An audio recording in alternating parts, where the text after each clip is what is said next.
நம் மண்ணின் மனமாக பெருமை பாடலாம்.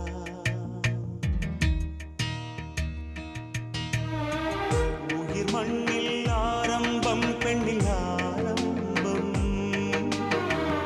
உணர்ந்தாலே ஆனந்தம், பரமானந்தம். புது பாதை காணவா, புது நீதி கேட்கவா, அழகான வாழ்விலே அக்னி பிரவேசம், அக்னி பிரவேசம், அக்னி பிரவேசம், அக்னி பிரவேசம்.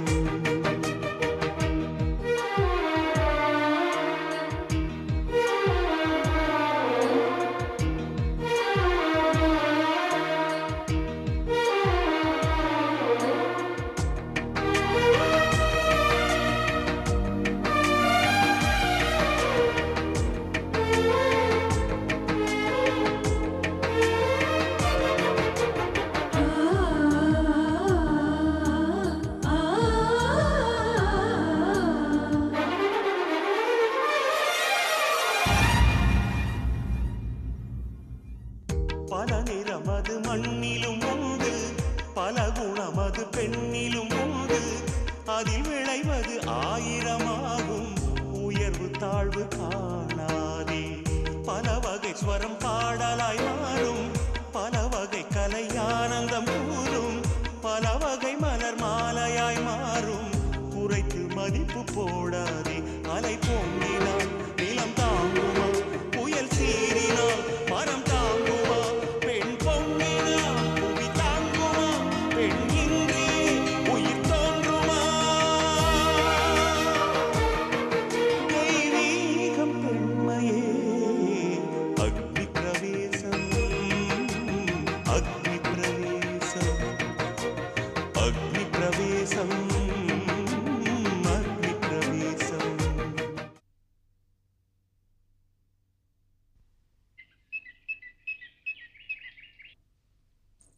ஏண்டி குமரப்பங்கிட்ட தேங்காய் பறிக்க சொன்ன பறிச்சிட்டானா? பறிச்சு உரிச்சு ரெடியா இருக்குமா?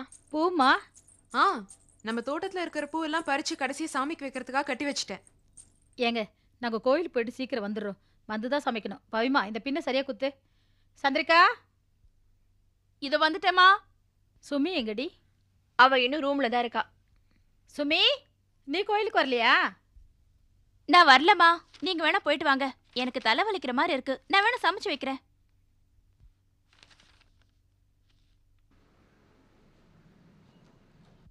போலாமாமா?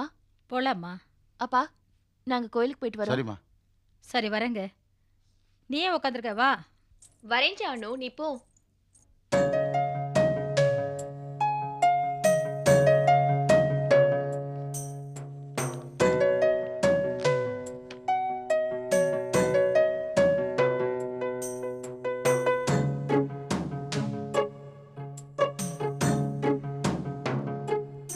என்னம்மா, என்கிட்ட ஏதாவது கேட்கணுமா?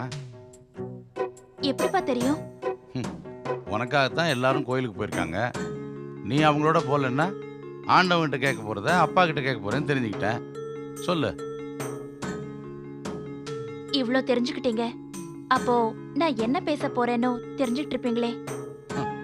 அவ்வளோ ஞானம் எனக்கு இல்லைம்மா, நீ சொன்னா தெரிஞ்சுக்கிறேன். அப்பா நான் கேக்குறேன்னு என்ன தப்பா எடுத்துக்க கூடாது. நான் என்னைக்குமா என் பொண்ணுகளை பற்றி தப்பாக நினச்சிருக்கேன்? எதுவாக இருந்தாலும் கேளுமா. அது அது வந்துப்பா, நம்ம இந்த வீட்டை வித்துட்டோம்ல. ஆமாம், வித்துட்டோம். அந்த பணத்தை பேங்க்ல போடணும். அது இல்லப்பா, என்ன? அந்த பணத்தை என்ன பண்ண போறீங்கன்னு. ஏம்மா? இல்ல சும்மாதான்ப்பா கேட்டேன். கழுத்தை பிடிக்கிற கடன்காரங்களுக்கு மொத்தமாகவும் கொஞ்சமான இருக்கிறவங்களுக்கு கொஞ்சமாகவும் முதல்ல கடனை திருப்பி கொடுக்கணும். அப்புறம் ருத்ராவை காலேஜில் சேர்க்கணும், அதுக்கு ஃபீஸ் கட்டணும். அவள் கம்ப்யூட்டர் படிக்க போகிறாளா இல்லை இன்ஜினியரிங் படிக்க போகிறாளா எதுவுமே தெரில. பவித்ராவுக்கு வேலைக்கு வேற ஏற்பாடு பண்ணணும். அப்பா எனக்கு பயமா இருக்கு. எதுக்குமா? இப்படி பணத்தை அதுக்கு எதுக்குன்னு செலவு பண்ணிட்டா என் கல்யாணம் எப்படி நடக்கும்? அப்ப அந்த செலவுக்கு என்ன பண்ணுவீங்க? அந்த பயந்தா. அப்பா நாங்க படிச்ச வரைக்கும் போதும். அப்படியே நாங்க படிச்சு வேலைக்கு போனாலும் அந்த பணம் உங்களுக்கு வரப்போறது இல்ல. எங்களை யார் கட்டிக்கிறாரோ அவருக்கும் உங்க குடும்பத்துக்கும் தான் போய் சேர போகுது. அப்புறம் ஏன் பணத்தை கட்டி வேஸ்ட் பண்றீங்க? எங்க கல்யாணத்துக்குன்னு சேர்த்த பணம் இருக்குல்ல, அந்த பட்ஜெட்ல அடங்குற மாப்பிள்ளைங்களா பார்த்து எங்களுக்கு கல்யாணம் பண்ணி வச்சிருங்க. மீதி இருக்கிற பணத்தை வச்சு நீங்களும் 60 கல்யாணம் பண்ணிக்கோங்க. அதுக்கப்புறம் 3 மாசம் எங்க 4 பேர் வீட்லயும் தங்கிட்டு ராமா கோவிந்தான்னு காலத்தை தள்ளுங்கப்பா. அப்பா, நான் உங்க நன்மைக்காக தான் சொல்றேன். நாமளும் இப்போ மிடில் கிளாஸ் ஆயிட்டோம். கனவு கூட லிமிட்டா தான் இருக்கணும். முக்கியமா காலேஜ், சவாலு, லட்சியம் இதெல்லாம் நமக்கு தேவையா? ஒரு காலத்துல பணம் இருந்துச்சு, நாம அதெல்லாம் அனுபவிச்சோம். இப்ப போயிடுச்சு, நாம தான் சமாளிக்கணும். அதை விட்டுட்டு மல்ல கட்டிட்டு நிக்க வேண்டாம். நீங்களும் 15 வருஷத்துக்கு முன்னாடி ரத்த ஓட்டத்துல ஏதோ சவால் விட்டீங்க. அதையே அக்கா கெட்டியா புடிச்சுக்கிட்டு எங்களை எல்லாரையும் கஷ்டப்படுத்திட்டு இருக்கா. இதுல என்ன கல்யாணம் பண்ணி கொடுக்க நீங்க என்ன பண்ண போறீங்க நினைச்சா எனக்கு ரொம்ப பயமா இருக்குப்பா. அப்பா மேல உனக்கு நம்பிக்கை போயிடுச்சாமா? சென்டிமெண்ட்டை விட செட்டில்மெண்ட் தான்ப்பா முக்கியம். இனிமேலாவது எங்க எதிர்காலத்தை பத்தி மட்டும் யோசிங்க. இந்த சேலஞ்ச் எல்லாம் மறந்துருங்க. என் ஆசை என்னன்னு தெரியுமா? உலகம் பாராட்டுற பொண்ணா இருக்கணும்னு நான் ஆசைப்படல. சாதாரணமான ஒருத்தருக்கு வாக்கப்பட்டு கொடுத்துன நடத்தி மாமனார் மாமியார் கிட்ட நல்ல பேரு வாங்கி அவங்களுக்கு பேரனியோ பேத்தியோ பெத்து கொடுத்து வாசல்ல நின்னு அவங்க பள்ளிக்கூடத்துக்கு போகும்போது டாட்டா சொல்ற ஒரு சராசரி அம்மாவா இருக்கணும்னு தான் ஆசைப்படுறேன். இதான்ப்பா என்னோட ஆசை. உங்க பாஷையில லட்சியம். ஆனா நீங்க பண்றத பார்த்தா இந்த நியாயமான ஆசை கூட என் வாழ்க்கையில நடக்காம போயிடுமோன்னு எனக்கு பயமா இருக்கு. நான் என்னோட பயத்தை சொன்னேன், அவ்வளவுதான்.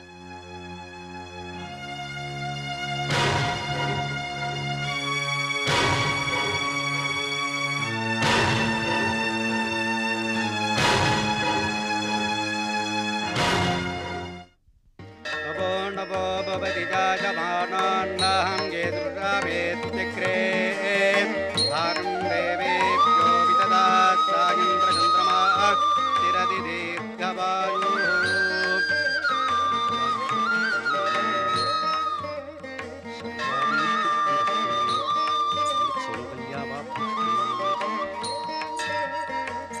அம்மா, மெட்ராஸ்க்கு ஒரு எஸ்டடி பண்ணிட்டு அப்படியே வீட்டுக்கு வந்துடுறேம்மா. நாளைக்கு மெட்ராஸ் போறோம். அதுக்குள்ள உனக்கு என்ன எஸ்டடி? அம்மா, அது காலேஜ் விஷயமா, நான் பண்ணிட்டு வந்துடுறேன். நீ ஒண்ணு தனியெல்லாம் போய் பண்ண வேணாம். பவித்ரா கூட்டிட்டு போ. நீ போமா. சரி வா. ஒரு நாள் வெயிட் பண்றது அவளுக்கு அவ்வளவு கஷ்டமா இருக்கு. ஜானகி, எப்பமா வந்த? பங்குச்ச மாமி, பார்த்து எத்தனை வருஷம் ஆச்சு. எப்படி இருக்கீங்க? நல்லா நல்லா இருக்கீங்களா? இருக்கேம்மா, நீ எப்படி இருக்க? நான் நல்லா இருக்கேன் மாமி. மூத்த பொண்ணு சந்திரிக்காவா அது? இவளை சின்ன வயசுல பார்த்தது. என்னமா வளர்ந்துட்டா? இப்ப என்ன பண்ணிட்டு இருக்கா? சிஏ முடிச்சிட்டு ஆபீஸ்ல வேலை பார்த்துக்கிட்டு இருக்கா. ஓ, மாமி அப்படியா? கிட்ட ஆசீர்வாதம் வைக்கமா. சீக்கிரமே விவாக. ஏண்டிமா எழுந்துனுட்ட? பெரியவங்க ஆசீர்வாதம் பலிக்காம போக கூடாது. நான் கல்யாணம் பண்ணிக்கிறதா இல்ல. இந்த காலத்து பொண்ணுங்களை புரிஞ்சுக்கவே முடியலடிமா. பொண்ணுங்க கல்யாணத்துக்காக தான் உங்க அப்பா வீட்டை விற்கிறார் நினைச்சேன். கல்யாண பேச்சு நடக்குது மாமி. ஆனா சந்திரிகாவுக்கு இல்ல, இவளுக்கு அடுத்த சுமித்ராவுக்கு. ஜானகி, நான் சொல்றேன்னு தப்பா எடுத்துக்காத. பொண்ணா பிறந்தவளுக்கு வரணம் ஏறதே கஷ்டம். அதுலயும் மூத்தவ ஆத்துல இருக்கறச்சே அடுத்தவளை கட்டிக்க எவன் வருவான்? நேக்கு தெரிஞ்சவா ஒருத்தர் மெட்ராஸ்ல நங்கநல்லூர்ல அவாத்து பையனுக்கு பொண்ணு தேடிட்டு இருக்கா. நான் சந்திரிகாவை பத்தி அவகிட்ட சொல்லியிருக்கேன். அதுக்காகத்தான் கேட்டேன்.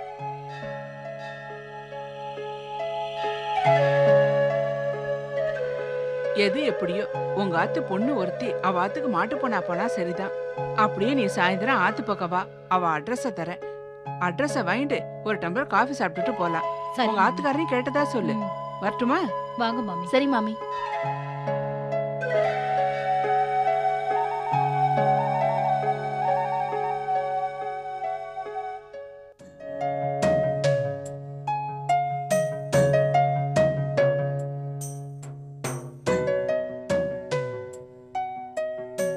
என்னங்க, பிரசாதம் எடுத்துக்கோங்க. என்னங்க என்னங்க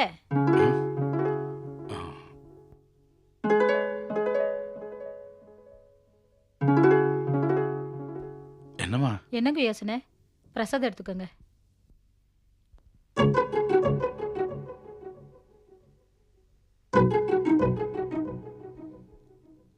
கோவில்ல பங்கஜ மாமியை பார்த்தங்க. நம்ம சுமிக்கு மெட்ராஸ் நங்கநல்லூர்ல ஒரு வரன் இருக்கான்.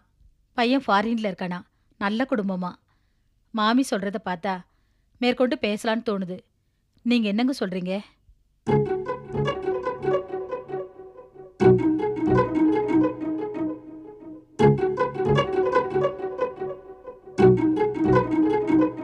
எவ்வளவு நேரம் நீ உனக்கு எனக்கு மட்டும் ரொம்ப ஆசையா பேசாத நீ இவ்வளவு நேரம் ஒரு எஸ்டி ஃபோன் பேசுறேன். அப்பா அப்பா மெட்ராஸ்ல இருக்க என் ஃப்ரெண்ட் நித்யாக்கு ஃபோன் பண்ணேன்ப்பா. கம்ப்யூட்டர் என்ட்ரன்ஸ் எக்ஸாம் ரிசல்ட்லாம் வந்துருச்சாம். ஃபர்ஸ்ட் லிஸ்ட்ல ஃபர்ஸ்ட் பேரே என்னுடைய தானேப்பா. ஃபீஸ் 40,000 ரூபாய் கட்டணுமா? இப்ப கட்ட வேண்டாமா? 10 நாள் கழிச்சே கட்டலாமாப்பா?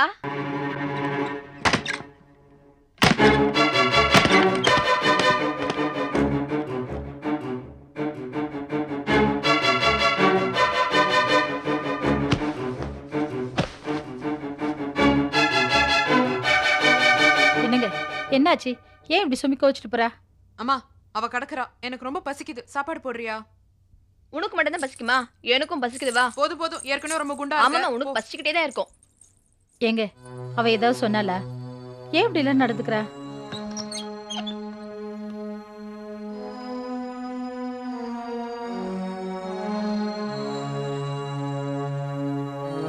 சுமி ஏன் இப்படி இருக்க? என்னாச்சு உனக்கு? உன்னதான் கேக்குறேன். நான் பண்றதா உன் கண்ணுக்கு தெரியும், மத்தவங்க பண்றதெல்லாம் தெரியாதுல்ல. யார் என்ன பண்ணாங்க சொல்லு. நான் சொன்னா மட்டும் கேட்டுருவீங்களா? நான் எது சொன்னாலும் மூத்தவளை எதிர்த்து பேசுற பாரு அப்படின்னுவீங்க. எனக்கு எதுக்கு வம்பு? அதெல்லாம் வேணாம் விடு. அம்மா பேசும்போது நீங்க 2 பேரும் தான் பேசாம இருந்தீங்க. இங்க என்னமோ நடந்திருக்கு. என்ன நடந்துச்சுன்னு சொல்ல போறியா இல்லையா?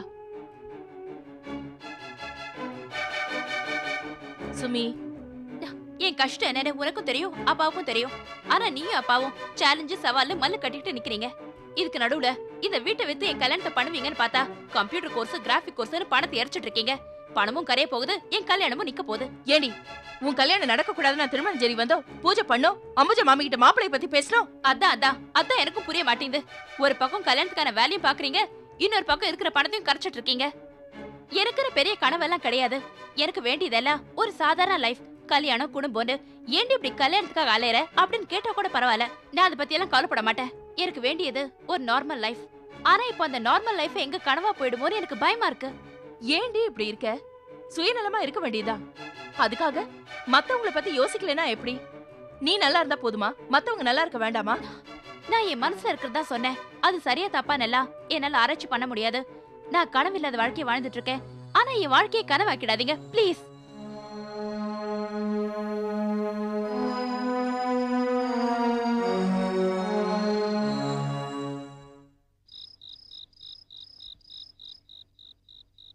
சுமி உங்ககிட்ட அவ கல்யாண விஷயத்தை பத்தி பேசுனது தப்பே இல்லைங்க.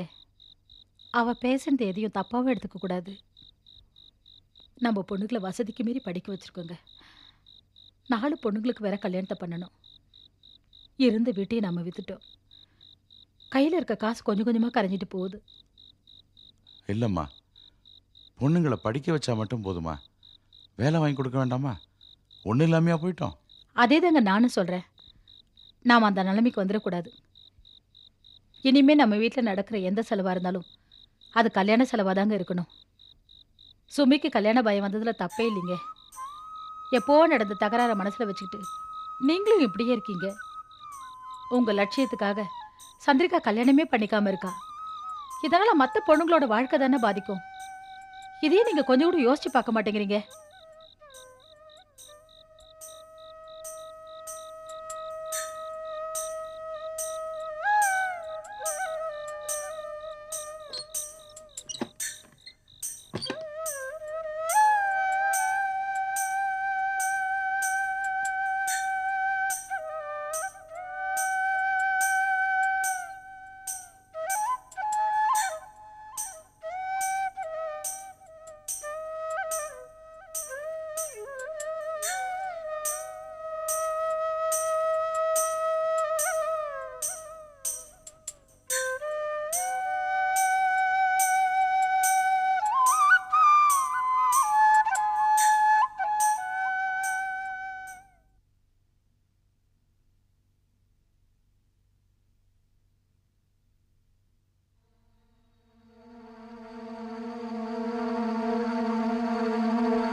ஜமீன் வீடு, பிறந்து வாழ்ந்து வளர்ந்து விளையாடின வீடு.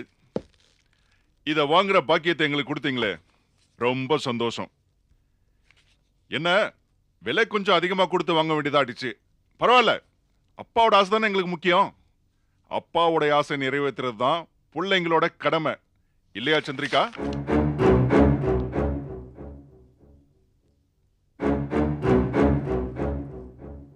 அண்ணே விடுங்கண்ணே, பாவம் அவங்களே எல்லாத்தையும் இழந்துட்டு அனாதையா நிக்கிறத பார்த்தா பார்க்கறதுக்கு மனசு ரொம்ப ரொம்ப கஷ்டமா இருக்குண்ணே.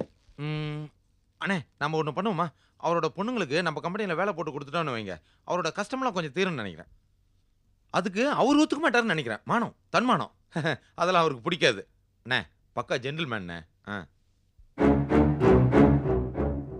சபதம், மங்கம்மா சபதம். 15 வருஷத்துக்கு முன்னாடி உங்க அப்பா பிளாக் அண்ட் ஒயிட்ல போட்டது. இப்ப நீ இதை இன்னும் கலர்ல கண்டினியூ பண்ணிக்கிட்டு இருக்க. சபதம் மட்டும்தான் இருக்கு, சத்தத்தையே காணோம். அண்ணா அதான் வீட்டை நம்ம கிட்ட வித்துட்டாங்கல்ல, இன்னும் எதுக்கு முறைச்சிட்டு இருக்காங்க? சீக்கிரம் வீட்டை காலி பண்ணுங்க.